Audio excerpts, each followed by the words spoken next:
गुजरे ऐसी हर रात रात हो ख्वाहिशों से बात बात आशाएं लेकर सूरज से आग आग गाए जा अपना राग राग आशाएं कुछ ऐसा करके दिखा खुद खुश हो जाए खुदा। हेलो फ्रेंड्स, जैसा कि हमने पिछले वीडियो में ऑर्गेनिक केमिस्ट्री का 10th चैप्टर स्टार्ट किया था जिसका नाम है halo alkane and halo alkane. हमने इसमें वर्गीकरण पढ़ा कि वर्गीकरण जैसे हेलो एल्केन को हमने परिभाषित किया था हेलो एल्केन होगी क्या कि एल्केन स्ट्रैंड में हाइड्रोजन परमाणु का प्रतिस्थापन अगर हेलोजन परमाणु द्वारा कर दिया जाए तो जो समूह जो कार्बनिक समूह मुझे प्राप्त होगा वो होगा एल्किल हैलाइड या हेलो एल्केन। उसके बाद में हमने वर्गीकरण किया कि वर्गीकरण करने पर में अगर एक हाइड्रोजन परमाणु का प्रतिस्थापन एक हाइड्रोजन परमाणु द्वारा हो रहा है तो मोनो हेलो एल्केन कहलाएगा या मोनो एल्किल हैलाइड। दो हाइड्रोजन परमाणु द्वारा प्रतिस्थापन होगा तो डाई एल्किल हैलाइड, तीन हाइड्रोजन परमाणु द्वारा प्रतिस्थापन होगा तो ट्राई एल्किल हैलाइड और चार हाइड्रोजन परमाणु द्वारा चार हाइड्रोजन का प्रतिस्थापन कर दिया जाएगा टेट्रा एल्किल हैलाइड। उसमें हमने आगे पढ़ा कि भाई जो हाइड्रोजन परमाणु जिस कार्बन से जुड़ा है उसकी डिग्री के आधार पर वर्गीकरण प्राथमिक के 1 डिग्री एल्किल हैलाइड, द्वितीय के 2 डिग्री एल्किल हैलाइड, तृतीय के 3 डिग्री एल्किल हैलाइड। प्राथमिक एल्किल हैलाइड, द्वितीय के एल्किल हैलाइड, तृतीय के एल्किल हैलाइड हमने वर्गीकरण पढ़ा था। प्राथमिक में हमने उसके नामकरण भी करे थे। सबसे इंपॉर्टेंट बात है, मैं आपके नामकरण का पहले को बात बता दूं, एक बार हम नामकरण और पढ़ लेंगे कि आरएक्स का नामकरण में इंपॉर्टेंट बात यह है कि इसका सामान्य नामकरण होता है एल्किल हैलाइड और आईयूपीएसी नामकरण होता है हेलो एल्केन। Halo alkane. तो हमने वर्गीकरण लास्ट वर्गीकरण हमने पढ़ा था बेंजीलिक हैलाइड। लास्ट वीडियो में हमने लास्ट जो वर्गीकरण पढ़ा था बेंजीलिक हैलाइड। बेंजीलिक हैलाइड किसे कहा था हमने कि यदि बेंजीन वाले से कोई कार्बन कनेक्ट है और कार्बन से कनेक्ट है हेलोजन परमाणु या हेलोजन परमाणु sp3 संकरित कार्बन से जुड़ा है और वो sp3 संकरित कार्बन सीधे किससे जुड़ा है बेंजीन वाले से। आप समझ लीजिए कि हेलोजन परमाणु sp3 संकरित कार्बन से जुड़ा है और वह sp3 संकरित कार्बन बेंजीन वाले के या एरोमेटिक वाले के कार्बन से जुड़ा हो तो उसे हमने बेंजिल हैलाइड कहा था। आगे के हम वर्गीकरण पढ़ते हैं। आगे का वर्गीकरण देखिए, आगे हम वर्गीकरण पढ़ रहे हैं vinylic halide. Vinylic halide, vinylic halide किसे कहेंगे? यदि हैलोजन परमाणु sp2 संकरित कार्बन से जुड़ा हो और वो sp2 संकरित कार्बन पुनः sp2 संकरित कार्बन से जुड़ा है, मीन्स हैलोजन परमाणु sp2 संकरित कार्बन से जुड़ा हो तो उसे हम कहते हैं वाइनिलिक हैलाइड। जैसा कि आप देख सकते हैं यहाँ पर हैलोजन ये कार्बन परमाणु है, कार्बन परमाणु से एक बंध ये सिग्मा बंध, एक सिग्मा बंध ये, एक सिग्मा बंध, टोटल सिग्मा बंध है यहाँ पर 3। मैंने आप लोगों को पिछली क्लास में भी बताया था कि आप लोगों को संकरण कार्बन पर किस आधार पर निकालना है? सिग्मा बंधों की संख्या के आधार पर। सिग्मा बंध अगर 2 हैं तो आप संकरण बोलोगे sp, सिग्मा बंध अगर 3 है तो संकरण बोलोगे sp2 और सिग्मा बंध अगर 4 है तो आप संकरण बोलोगे sp3। तो इस कार्बन पर देखें तो इस कार्बन पर हमें दिख रहे हैं 3, एक तो हाइड्रोजन का सिग्मा बंध, एक सिग्मा बंध ये, एक सिग्मा बंध, टोटल सिग्मा बंध हमारे पास है 3 सिग्मा बंध है तो संकरण होगा sp2। वाइनिलिक हैलाइड क्या है? वाइनिलिक हैलाइड को परिभाषित करने के लिए जब हैलोजन परमाणु sp2 संकरित कार्बन से जुड़ा हो तो उसे हम कहेंगे वाइनिलिक हैलाइड। सके आप देख सकते हैं जो हैलोजन परमाणु वो sp2 संकरित कार्बन से जुड़ा है कहलाएगा क्लोरोसाइक्लोहेक्सीन। क्लियर बात करें यहाँ पर, इसी में आगे वर्गीकरण करें एलिलिक हैलाइड। एलिलिक हैलाइड क्या कहला रहा है? एलिलिक हैलाइड में जैसे वाइनिलिक हैलाइड में हैलोजन परमाणु कहाँ जुड़ा हुआ था? sp2 संकरित कार्बन से। उसी प्रकार एलिलिक हैलाइड का मतलब है कि हैलोजन परमाणु sp3 संकरित कार्बन से जुड़ा है और वो sp3 संकरित कार्बन किससे जुड़ा है? sp2 संकरित कार्बन से। वापस सुनेंगे, हैलोजन परमाणु किस संकरित कार्बन से जुड़ा है? sp3 संकरित कार्बन से। और वो sp3 संकरित कार्बन किस कार्बन से जुड़ा है? sp2 संकरित कार्बन से। तो इसका नाम होगा एनिलिक हैलाइड। इसे एनिलिक क्लोराइड बोला जाता है। इसका सामान्य नाम है एनिलिक क्लोराइड। याद रखेंगे, इसका नाम है, सामान्य नाम बोला जाता है एनिलिक क्लोराइड। जैसा कि आप जनरली इसमें भी देख सकते हो, हेलोजन परमाणु sp3 संकरित कार्बन से जुड़ा है और ये sp3 संकरित कार्बन किससे जुड़ा है? sp2 संकरित कार्बन से। तो इसका जनरली ये किस श्रेणी में जाएगा? Allylic halide. बात करें एरिल हैलाइड। AR का मतलब समझिए, AR का मतलब, AR एक शॉर्ट फॉर्म है एरोमेटिक। AR एक शॉर्ट फॉर्म है एरोमेटिक। एरोमेटिक वाले आप लोगों ने 11th क्लास में एरोमेटिकता पढ़ी है। 11th क्लास में आप लोगों ने हक्कल का नियम पढ़ा है। हक्कल का नियम आप लोगों ने बहुत जनरली पढ़ा है कि 4n+2 पाई इलेक्ट्रॉन वाली नियम पढ़ा है, हक्कल का नियम, जिसमें आप लोग कहते हैं 4n+2 पाई इलेक्ट्रॉन जिसके पास पाए जाते हैं या जो वलय समतलीय होती है वो एरोमेटिक वलय होती है। तो ARX का means aryl halide. Aryl halide को परिभाषित करने के लिए हैलोजन परमाणु यदि एरोमेटिक वलय के कार्बन से जुड़ा है और वो कार्बन संकरित है sp2। हम जानते हैं कि भाई बेंजीन वाले में प्रत्येक कार्बन संकरित होता है, sp2 संकरित होता है। वापस सुनिए, एरिल हैलाइड जो बेंजीन वाला है, एरोमेटिक वाला है, बेंजीन वाला है, उसमें प्रत्येक कार्बन किस संकरित अवस्था में होता है? sp2। सीधी सी बात, एरिल हैलाइड क्या है? हैलोजन परमाणु यदि sp2 संकरित कार्बन से जुड़ा है, सीधे ही sp2 संकरित कार्बन से जुड़ा है, वो sp2 संकरित कार्बन किसका है? एरोमेटिक वाले का या बेंजीन वाले का है, तो जो एल्किल हैलाइड है, जो एरिल हैलाइड है, इसको हम क्या देंगे?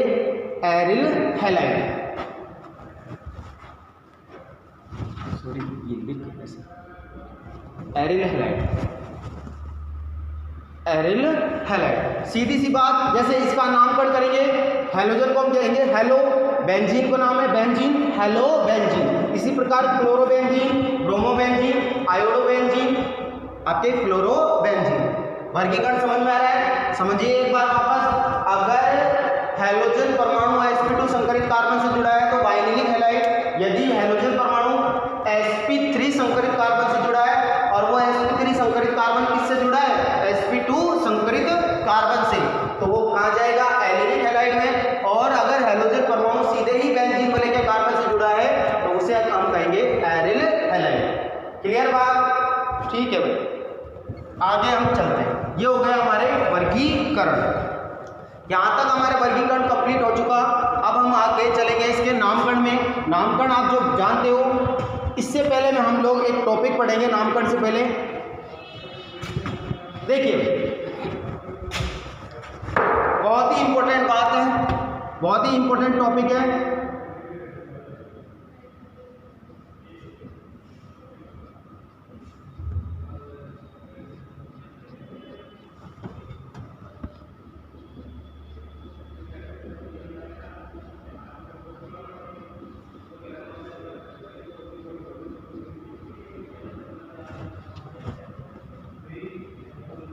देखिए,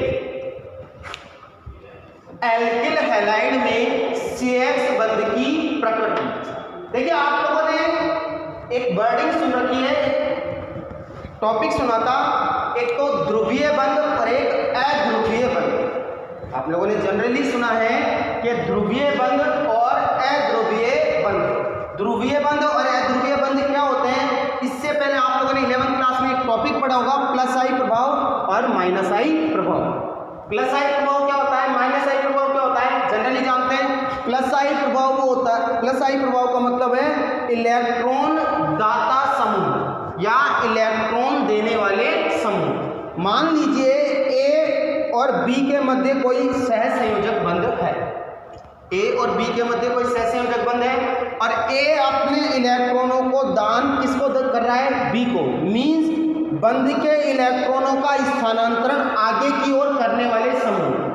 बंध के इलेक्ट्रॉनों का स्थानांतरण आगे की ओर करने वाले समूह कौन सा प्रभाव दर्शाते हैं? प्लस आई। और माइनस आई प्रभाव बंध के इलेक्ट्रॉनों को अपनी ओर खींचने वाले। सहसंयोजक बंध में बंध के इलेक्ट्रॉनों को देने वाले प्लस आई प्रभाव दर्शाते हैं, और बंध के इलेक्ट्रॉनों को अपनी ओर खींचने वाले क्या कहलाते हैं, माइनस आई प्रभाव वाले समूह। एक बात और समझ लीजिए, जनरली प्लस आई प्रभाव वाले समूह धनात्मक और माइनस आई प्रभाव वाले समूह ऋणात्मक। जितने भी हैलोजन परमाणु, हैलोजन ग्रुप हैं, हैलोजन ग्रुप में हम बात करें fluorine, chlorine, bromine, iodine, generally हम जानते हैं, आवर्त सारणी हमने पढ़ी है, आवर्त सारणी में सबसे अधिक विद्युत ऋणी तत्व आप लोगों ने पढ़ा है फ्लोरीन। और यहाँ भी आपने एक चीज और पढ़ी है कि आवर्त सारणी में सबसे अधिक विद्युत ऋणी वाला वर्ग, सबसे अधिक विद्युत ऋणी वाला वर्ग कौन सा है, हैलोजन वर्ग।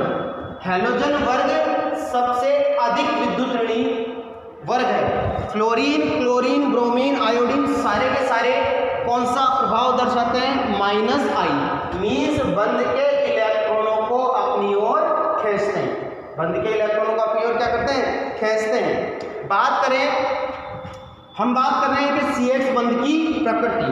देखो अब एक बात को समझिए, मान लीजिए मैं पोलर और नॉन पोलर की बात करें, ध्रुवीय और अध्रुवीय की बात करूं मैं यहाँ पर, जैसे A और B के मध्य बंध है, A और B के मध्य सहसंयोजक बंध है, और A और B के मध्य सहसंयोजक बंध है, तो मान लीजिए कि इसकी विद्युत ऋणता, A की विद्युत ऋणता है 2.5। विद्युत ऋणता भी आप समझते हो, 11th क्लास में बहुत अच्छी तरह पढ़ा है, परिभाषा होती है कि बंध के इलेक्ट्रॉनों को अपनी ओर खींचने की क्षमता, सहसंयोजक बंध में बंध के इलेक्ट्रॉनों को अपनी ओर खींचने की क्षमता विद्युत ऋणता कहलाती है। और विद्युत ऋणी तत्वों में आप लोगों ने 3 सबसे अधिक विद्युत ऋणी तत्व पढ़े, फ्लोरीन, ऑक्सीजन और नाइट्रोजन।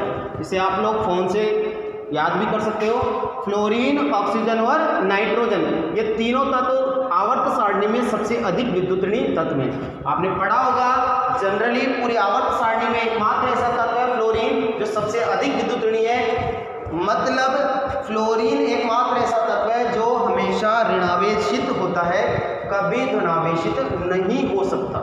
याद रखेंगे, फ्लोरीन एकमात्र ऐसा तत्व है जो हमेशा धनावेशित कभी भी नहीं हो सकता, ओनली हमेशा किस अवस्था में रहता है, ऋणावेशित अवस्था में। यहाँ तक कि ऑक्सीजन भी धनावेशित अवस्था में आ जाती है, ऑक्सीजन भी धनावेशित, तो ऑक्सीजन सामान्यतः आप जानते हो ऋणावेश बनाती है, लेकिन यहाँ पर ऑक्सीजन किस अवस्था में, धनावेश अवस्था में। क्यों? क्योंकि यहाँ पर ऑक्सीजन के साथ में जुड़ा कौन है, फ्लोरीन। बंध के इलेक्ट्रॉनों को कौन खींचेगा, फ्लोरीन। बंध के इलेक्ट्रॉनों को कौन खींचेगा, फ्लोरीन। बंध के इलेक्ट्रॉनों को फ्लोरीन खींचेगा, तो आंशिक रूप से फ्लोरीन पर क्या आएगा, ऋणावेश। आंशिक रूप से फ्लोरीन पर क्या आएगा, ऋणावेश, और ऑक्सीजन पर क्या आएगा, धनावेश। तो सीधी सी बात, जिसकी विद्युत ऋणता जितनी अधिक वह उतना ही अधिक ऋणावेश। हमें बस इतना सा याद रखना है कि 2 परमाणु जो सहसंयोजक बंध से बंधित हैं, सुनेंगे अच्छी तरह, 2 परमाणु जो कि सहसंयोजक बंध से बंधित हैं और दोनों परमाणुओं की विद्युत ऋणताओं में अंतर 0.6 या इससे अधिक है। दोनों परमाणुओं की विद्युत ऋणताओं में अंतर 0.6 या इससे अधिक है, तो वह बंध होगा ध्रुवीय। कैसा बंध होगा, ध्रुवीय। मीन्स वह बंध होगा पोलर, मीन्स उसमें एक रूप से आंशिक रूप से एक परमाणु पर आंशिक रूप से धनावेश और एक परमाणु पर आंशिक रूप से ऋणावेश। जनरली हम यहाँ पर बात करें, मान लीजिए B की विद्युत ऋणता है 3.5 और A की विद्युत ऋणता है 2.5। कम विद्युत ऋणी कौन सा है, A, तो A क्या होगा, आंशिक रूप से धनावेश। और B की विद्युत ऋणता अधिक है तो बंध के इलेक्ट्रॉनों को अपनी ओर खींचेगा, तो इट मीन्स आंशिक रूप से ऋणावेश। समझ में आ रहा होगा कि अधिक विद्युत ऋणी तत्व हमेशा ऋणावेशित होगा और कम विद्युत ऋणी तत्व हमेशा कैसा रहेगा, धनावेशित। तो हम बात करते हैं CH एल्किल हैलाइड में CX बंध की प्रकृति।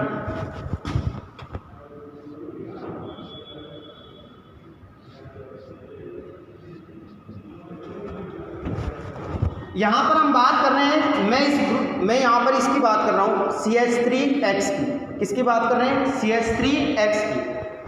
मान लीजिए 3 बंद हाइड्रोजन के हैं और ये है सी।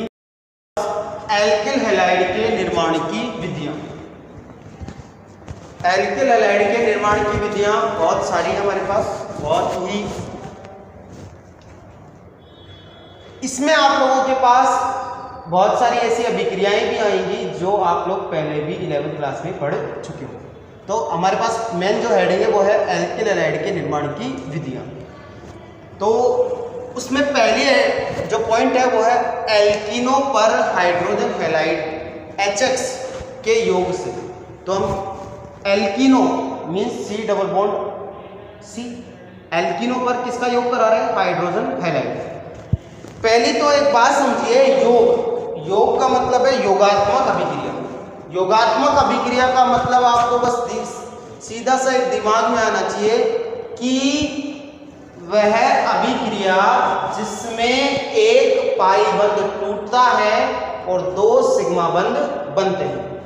योगात्मक अभिक्रिया का मीन्स क्या है कि वह अभिक्रिया जिसमें एक पाई बंध टूटता है और 2 नए सिग्मा बंध बनते हैं। फॉर एग्जाम्पल मैंने कह दिया X2, ये सिग्मा ये पाई। इस अभिक्रिया को अगर पूरा कंप्लीट करें तो इस पाई बंध को मैं तोड़ रहा हूँ, एक सिग्मा बंध रिमेनिंग रहा, इनके मध्य मैंने 2 सिग्मा बंध बना दिया।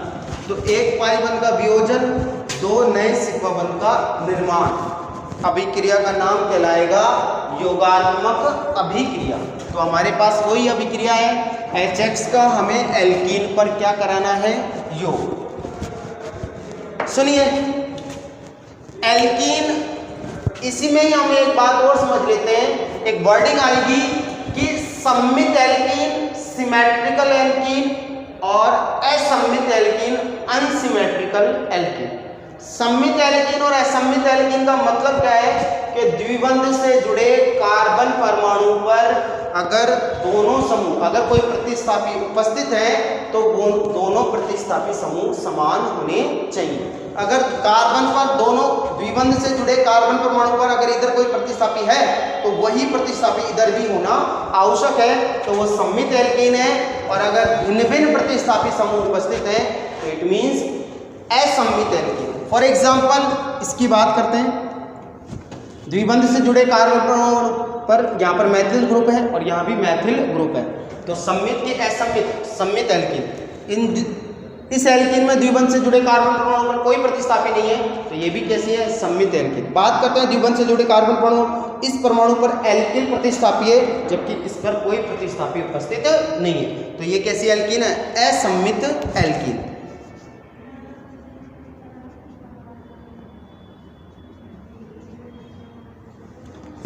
बात करते हैं कि जब सममित एल्कीन पर आप लोग HX का योग करा रहे हो तो योगात्मक अभिक्रिया का मीन्स क्या है कि पाई बंध टूटेगा और 2 सिग्मा बंध बनेंगे। पाई बंध को तोड़ेंगे, एक H यहाँ जोड़ा, एक H यहाँ जोड़ दिया, CH3, H यहाँ जोड़ेंगे तो CH3, CH2 और X यहाँ कनेक्ट हो जाएगा। इसी तरीके से 2 ब्यूटीन, यहाँ पर आप दोनों में से सममित एल्कीन पर आप इस कार्बन पर H जोड़ें चाहे इस कार्बन पर H जोड़ें, आपकी मन मर्जी के अनुसार आप H भी कहीं भी जोड़ सकते हो और X भी कहीं भी, इन दोनों द्विबंध से जुड़े कार्बन परमाणु पर ही जोड़े जाएंगे, तो एल्कीन योगात्मक अभिक्रिया हो जाती है। बट असममित एल्कीन का पहली बात तो एल्कीन पर HX के योग के द्वारा क्या बन रहा है? हेलो एथेन या एल्किल हैलाइड। क्या बन रही है? Alkyl halide.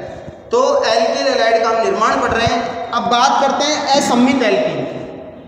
असममित एल्कीन क्या है वो हमने समझ लिया कि द्विबंध से जुड़े कार्बन परमाणु पर एक दोनों पर प्रतिस्थापी समूह या तो किसी एक पर प्रतिस्थापी उपस्थित हो या दोनों पे प्रतिस्थापी समूह उपस्थित है, तो दोनों प्रतिस्थापी कैसे होने चाहिए? अलग अलग। अब असममित एल्कीन पर जब HX का योग किया जाता है तो ये योग मार्कोनिकॉफ नियम के अनुसार होता है। किसके अनुसार? मार्कोनिकॉफ नियम के अनुसार। मार्कोनिकॉफ नियम क्या कहता है? मार्कोनिकॉफ नियम एक सीधी सी लैंग्वेज में एक छोटी सी परिभाषा बोलता है कि जब असममित एल्कीन पर जब असम्मित एल्कीन पर HX हाइड्रोजन हैलाइड का योग किया जाता है तो हाइड्रोजन हैलाइड का ऋणावेशित सिरा का मतलब HX में H तो पॉजिटिव है और X क्या है, नेगेटिव। वापस सुनेंगे, जब असम्मित एल्कीन पर हाइड्रोजन हैलाइड का योग किया जाता है तो हाइड्रोजन हैलाइड का ऋणावेशित सिरा कौन सा होगा, हैलोजन। ऋणावेशित सिरा उस कार्बन परमाणु पर जाता है या उस कार्बन परमाणु से जुड़ता है जहां पर हाइड्रोजन कम संख्या में उपस्थित है। बात करें इसकी, द्विबंध से जुड़े हुए कार्बन परमाणु, एक पर है 2 हाइड्रोजन और एक कार्बन पर है 1 हाइड्रोजन, तो नियम क्या कह रहा है कि ऋणावेशित सिरा किस कार्बन पर जुड़ेगा, जहां पर हाइड्रोजन कम संख्या में उपस्थित हैं, और हाइड्रोजन फिर अधिक संख्या वाले हाइड्रोजन पर, इसका विपरीत बोल दीजिए कि हाइड्रोजन वहां जुड़ेगा जहां पर अधिक हाइड्रोजन उपस्थित है। अब बात करें कि भाई ये नियम किस आधार पर लागू किया गया, वो आधार है आपके पास में कार्बोधनायन के स्थायित्व पर। कार्बोधनायन के स्थायित्व के आधार पर मार्कोनिकॉफ ने ये नियम प्रतिपादित किया। जनरली मैं आपसे बात करूं कि कार्बोधनायन का स्थायित्व का क्रम देखें तो 3 डिग्री कार्बोधनायन सर्वाधिक स्थायी होते हैं, 2 डिग्री उससे कम स्थायी होता है और 1 डिग्री सर्वाधिक कम स्थायी होता है। इसका एक और कॉन्सेप्ट और समझ लेते हैं कि 3 डिग्री क्यों स्थायी हुआ, 2 डिग्री कम स्थायी क्यों हुआ और 1 डिग्री सबसे कम स्थायी क्यों हुआ। इसका एक 11th क्लास में आप लोगों ने बहुत अच्छी तरीके से एक टॉपिक पढ़ा है और उसका नाम है प्रेरणिक प्रभाव। कौन सा प्रभाव, प्रेरणिक प्रभाव। प्रेरणिक प्रभाव 2 प्रकार का होता है, +I व -I।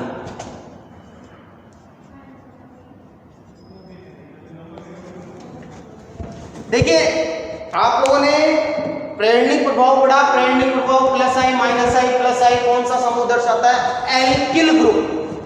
+I का मतलब क्या होता है कि +I का मतलब है कि किसी भी बंध में इलेक्ट्रॉन देने वाले समूह, इलेक्ट्रॉन को आगे की ओर संचरित करने वाले समूह +I प्रभाव दर्शाते हैं, और -I प्रभाव का मतलब है कि सहसंयोजक बंध में इलेक्ट्रॉनों को अपनी ओर खींचने वाले समूह -I प्रभाव समूह कहलाते हैं। इसी में हम बात करें कि आप लोगों ने मध्यवर्ती पढ़े हैं, मध्यवर्ती कार्बोधनायन, कार्बोनायन, कार्बीन, नाइट्रीन, बेंजाइन, और भी आपने मध्यवर्ती पढ़े, मुक्त मूलक मध्यवर्ती पढ़ा है। तो एक बात सुनिए, कार्बोधनायन कार्बोनायन के स्थायित्व का क्रम को समझने के लिए पहली बात कि कार्बन, किसी कार्बन पर धनावेश उपस्थित है तो ये धनावेश जो समूह अगर कम कर देंगे, ये धनावेश जो समूह इस धनावेश में कमी ला देंगे वह उसके स्थायित्व में क्या करेंगे, वृद्धि। किसी पर भी कार्बन परमाणु पर अगर धनावेश उपस्थित है या ऋणावेश उपस्थित है तो धनावेश में जो कमी करेगा या ऋणावेश में जो कमी करेगा, मींस पॉजिटिविटी और नेगेटिविटी को जो डिक्रीज करेंगे जो समूह, वो उसके स्थायित्व में वृद्धि करेंगे। मान लीजिए कार्बन पर पॉजिटिव चार्ज आया है तो कार्बन पर पॉजिटिव चार्ज ये दर्शा रहा है कि इस कार्बन पर इलेक्ट्रॉनों की कमी है। अब इलेक्ट्रॉनों की कमी है तो इलेक्ट्रॉन, जो समूह इसकी इलेक्ट्रॉन की कमी को दूर करेगा वो इसके स्थायित्व में वृद्धि करेगा। मैथिल समूह, एल्किल समूह का कौन सा प्रभाव, +I प्रभाव। +I प्रभाव तो ये इलेक्ट्रॉन क्या करेंगे, आगे की ओर दान करेंगे। दान करेंगे तो इस कार्बन पर इलेक्ट्रॉनों की अधिकता होगी, अधिकता होगी तो धनावेश के मान में क्या आ जाएगी, कमी। धनावेश के मान में क्या आएगी, कमी।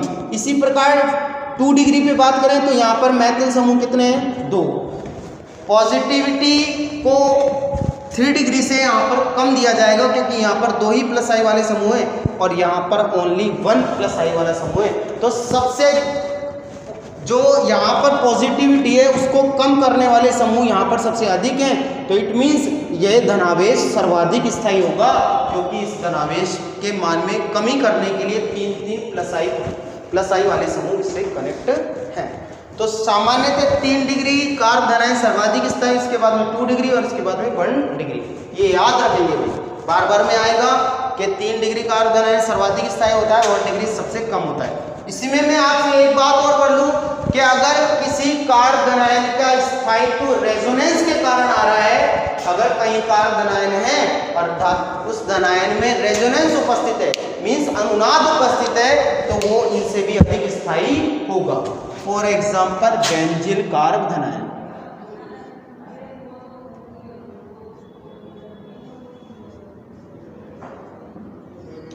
इस कार्ब धनायन के स्थायित्व के लिए जब इसकी अनुनादी संरचना बनाई जाएगी तो ये कार्ब धनायन सर्वाधिक स्थायी होगा, इनसे भी अधिक स्थायी कार्ब धनायन होगा। अब बात करते हैं व्याख्या की मार्कोनिकॉफ नियम की। एक बार वापस सुन लीजिए, मार्कोनिकॉफ नियम क्या कह रहा है कि जब असम्मित एल्कीन पर HX हाइड्रोजन हैलाइड का योग किया जाता है तो हाइड्रोजन हैलाइड का ऋणावेशित सिरा उस कार्बन परमाणु पर जाता है जिस कार्बन पर हाइड्रोजन कम संख्या में उपस्थित है। तो आप लोगों को आंसर समझ में आ रहा है। यहाँ पर इसकी व्याख्या दी गई है, व्याख्या का मीन्स इसमें व्याख्या समझ में आ जाएगी कि आप लोगों को कि क्यों कम हाइड्रोजन वाले पर ऋणावेश जुड़ेगा। देखिए असम्मित एल्कीन, मान लीजिए मैंने इस बंध का विषमांश विदलन किया, विषमांश विदलन करने पर इस बंध का ये बंध मैंने इस बंध पर इस कार्बन पर तोड़ रहा हूँ, ये बनेगा ऋणावेशित और ये बनेगा धनावेशित। धनावेशित है तो ये ऋणावेश पर प्लस पॉजिटिव, इस ऋणावेश पर पॉजिटिव पहले अटैक करेगा। देखो अभिक्रिया है, एक बात याद रखेंगे कि आप लोगों के दिमाग में आना चाहिए, योगात्मक अभिक्रियाएं आप लोगों ने पढ़ी है और योगात्मक अभिक्रियाएं भी 3 प्रकार की होती है, इलेक्ट्रॉन स्नेही योगात्मक, नाभिक स्नेही योगात्मक और मुक्त मूलक योगात्मक। कितने प्रकार की? 3 प्रकार की होगी योगात्मक। तो ये जो अभिक्रिया है, इस अभिक्रिया में पहले पॉजिटिव आयन का अटैक हो रहा है। किस आयन का अटैक हो रहा है? पॉजिटिव आयन को। और जस्ट अभी मैंने बताया था पॉजिटिव आयन को आप कहते हो इलेक्ट्रॉन स्नेही। पॉजिटिव आयन को क्या कहते हो? इलेक्ट्रॉन स्नेही। तो इसमें पहला अटैक जिसका होता है उसे ही मान स्नेही योगात्मक अभिक्रिया। और मान लीजिए कि ऋणावेश का अगर पहला अटैक हो रहा है तो उसे कहेंगे नाभिक स्नेही योगात्मक अभिक्रिया। तो इलेक्ट्रॉन स्नेही का पहला आक्रमण हुआ है, CH- बना, CH- पर पॉजिटिव आयन जुड़ा, CH3 कन्वर्ट हो गया। कितने डिग्री का कार्ब धनायन बन गया? 2 डिग्री का। मान लीजिए मैंने इस बंध को इधर तोड़ा और इस बंध को तोड़ने पर ये बंध को अगर मैं इधर तोड़ता हूं तो ये क्या बनेगा? ऋणावेश। ये क्या बनेगा? धनावेश। यहाँ पर ये CH2H+ पहले अटैक होगा और CH2+। अब दोनों में ही हम अगर दोनों ही स्थितियों में हम देखें तो ऊपर वाले में कौन सा कार्ब धनायन बन रहा है? 2 डिग्री कार्ब धनायन। नीचे वाले में कौन सा बन रहा है? 1 डिग्री कार्ब धनायन। अभी जस्ट नीचे लिखा गया कि 2 डिग्री कार्ब धनायन 1 डिग्री कार्ब धनायन से क्या होगा? अधिक स्थायी। जो अधिक स्थायी होगा वह पहले बनेगा। तो सीधी सी बात, 2 डिग्री 1 डिग्री से अधिक स्थायी है तो 2 डिग्री बनेगा। X- कहाँ अटैक करेगा? जहाँ पर कम हाइड्रोजन उपस्थित है। तो इसका मतलब मार्कोनिकॉफ नियम जो नियम दे रहा है वो किसके स्थायित्व के आधार पर दे रहा है? कार्ब धनायन के स्थायित्व पर।